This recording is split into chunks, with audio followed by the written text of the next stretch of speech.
Bom, meu nome é Ramon Gomes, Ramon Vieira Gomes. Eu sou controlador de tráfego aéreo, tenho 31 anos e sou escritor nas horas vagas. Bom, eu comecei a escrever com 13, 14 anos de idade. No começo eu escrevia quase majoritariamente poemas. Quando eu topei com o livro de poesia do Álvaro de Azevedo, foi o primeiro autor que eu me identifiquei. E aí eu achei aquilo muito legal e percebi assim, não é nem que eu percebi, deu aquela vontade de tentar copiar, de tentar fazer igual, de ver se eu era capaz de fazer aquilo também. E aí foi quando eu comecei. Eu comecei a fazendo, eu começava fazendo, comecei fazendo poeminhas, sonetos, essas coisas assim. E daí depois eu fui crescendo, fui indo para prosa. Eu sempre gostei de ler. Leio praticamente desde que eu aprendi a ler. Eu tô lendo livros, gibi, essas coisas assim. E depois eu fui indo para a escrita. Já fiz o caminho natural que a maioria das pessoas fazem do leitor para o escritor. E eu comecei mais ou menos por essa idade, 14, 15 anos por aí. E hoje eu acho que talvez eu esteja no auge da minha habilidade, no auge do meu trabalho, digamos assim. O grosso do meu material é no Twitter, que é onde eu geralmente escrevo contos em forma de thread, que é sequência de tweets, e lá onde eu tenho, sei lá, eu acho que 90% do material que eu escrevo fica todo por lá.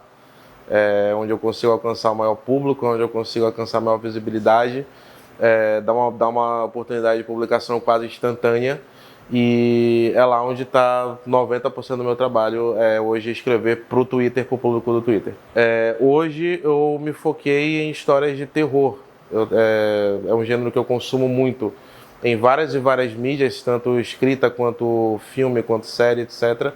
E começou quando eu publiquei o primeiro conto de terror no Twitter, gerou uma repercussão muito grande. Antes disso eu já escrevia, só que eu escrevia muito sobre aviação, que é a minha área de trabalho. E aí eu fazia textos e threads e conteúdos de aviação.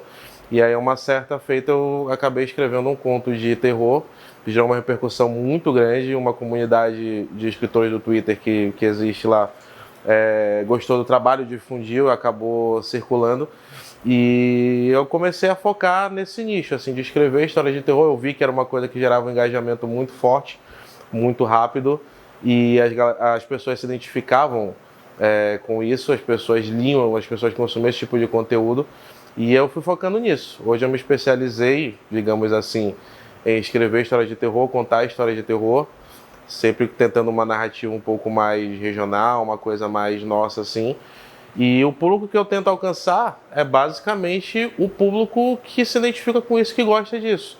E também uma coisa que eu estou tentando muito fazer através dos meus trabalhos, principalmente dos últimos trabalhos, é tentar identificar um pouco do povo que gosta de terror e que não é dessa nossa região, para conhecer um pouco do nosso folclore místico, do nosso folclore de terror, nossas lendas, as nossas particularidades da floresta, digamos assim, do nosso bioma amazônico. E eu tenho tentando trazer essa galera para conhecer um pouco mais da gente aqui. A galera que gosta de terror para conhecer um pouco mais do terror amazônico que é produzido aqui e das lendas locais. Eu tento na verdade, meio que fazer versões das histórias que eu ouvia desde criança. Eu pego, por exemplo, histórias de fantasmas famosos de Belém, da cidade que eu nasci, Belém, e tento adaptar elas para um novo contexto. Ou então eu tento inserir alguns elementos folclóricos em outras histórias com temas um pouco mais universais, digamos assim. É sempre esse trabalho de inserção, de buscar um pouco na tradição oral, na tradição das histórias que a gente já tem aqui, e trazer isso para novos contextos e novas realidades e meio que reinventar a tradição oral que já existe, que já é muito forte. Olha, os prós eu diria assim que você tem um maior controle sobre a sua obra, digamos assim. Você não fica tão preso ao que um editor ou que uma linha literária de alguma editora exige dos seus autores. E o contra, talvez, é que hoje, como tudo está ficando mais algoritmizado, às vezes, se você não publica com uma certa frequência, você pode se perder no meio daquele algoritmo, e às vezes o alcance, por mais que seja uma das grandes vantagens, o alcance instantâneo, você pode acabar se perdendo naquele alcance também. Então é meio que uma chave, é meio que uma faca de dois gumes, digamos assim. Você pode ter um grande alcance se você publicar com uma certa frequência, mas se você for uma pessoa que não publica tanto assim, você pode perder um pouco desse alcance. E também existe a possibilidade, já não aconteceu comigo, mas aconteceu com alguns autores que eu me relaciono próximo no Twitter, de você ter seu trabalho copiado. Uma coisa que não acontece muito com a pessoa que publica em mídia física. Na internet é muito mais fácil de alguém olhar algum trabalho seu, ver algum trabalho seu e tentar plagiar de alguma forma.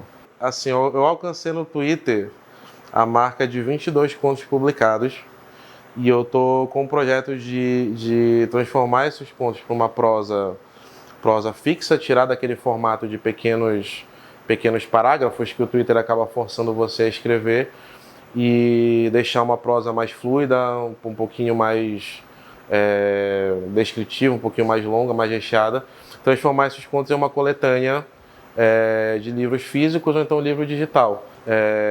Mas eu acho que o maior fruto realmente é a divulgação do trabalho, é você conseguir ouvir elogios, você conseguir perceber que você está sendo inserido na rotina de várias pessoas ao redor do país, gente que você nem conhece, gente que você nunca viu pessoalmente, mas que está lá o tempo todo apoiando você, elogiando o seu trabalho, curtindo o seu trabalho. Eu acho que esse para mim é o maior fruto que qualquer escritor pode alcançar. Basicamente, não tenha medo de achar que o seu trabalho não é digno de ser lido, não deixe a síndrome do impostor tomar conta da sua cabeça. Publica, se você escreve, se você tem suas coisas, publica, uma hora aquilo ali vai gerar repercussão, você vai achar pessoas que se identifiquem com o seu trabalho. Eu não tenho medo de achar que a sua obra de repente não tenha qualidade. Publique, faça-se ser publicado, faça-se ser lido, porque é assim que novos escritores acabam nascendo. As pessoas precisam ler o que você escreve. E a maior dica que eu tenho é essa: a internet proporciona hoje pra gente uma oportunidade muito grande de publicar e de ser publicado, de ser visto. Então, a maior dica que eu tenho é essa: escreva, lance e faça com que as pessoas enxerguem o seu trabalho.